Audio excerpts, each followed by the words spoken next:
बुलढाण्यातील वेणी गावात दलित समाजाच्या स्मशानभूमीवर अतिक्रमण झाल्याचा आरोप करत 23 महिलांनी बुलढाण्यात अन्नत्याग आंदोलन सुरू केले आहे। अतिक्रमण हटवण्याची आणि झेंडा कुंपण कायम ठेवण्याची त्यांची प्रमुख मागणी आहे।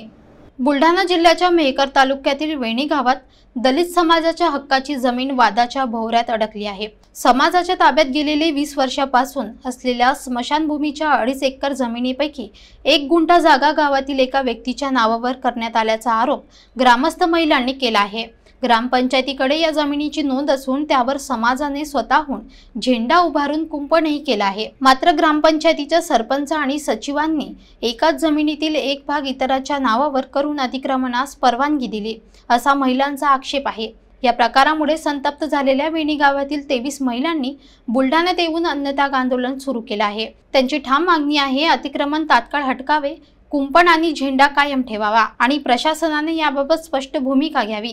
इंदुबाई कटारे या महिलांनी स्पष्ट शब्दात सांगितले की स्मशानभूमी आमच्या हक्काची आहे, आम्ही झेंडा लावून सन्मानाने जागा राखली, आता तोच झेंडा काढायला लावताय। शोभा जाधव यांनीही आवाज उठवत सांगितलं, आम्हाला वेटीस धरण्याचा प्रयत्न होतोय, पण आमचा लढा मागे हटणार नाही। महिलांचा लढा आणि आक्रोश प्रशासनाच्या दारात ठणाणतो आहे। आता प्रश्न आहे, अतिक्रमण हटवले जाईल का की हा संघर्ष आणखी पेटेल? आमची मागणी अशी आहे की यांची नोंद त्या जागेवरून हटली पाहिजे आणि आम्ही तार कुंपण आणि झेंडा जो लावलेला आहे हा झेंडा आमचा काढण्यात येऊ नये। ही जागा आमची आम्हालाच पाहिजे, ही माझी मागणी आहे।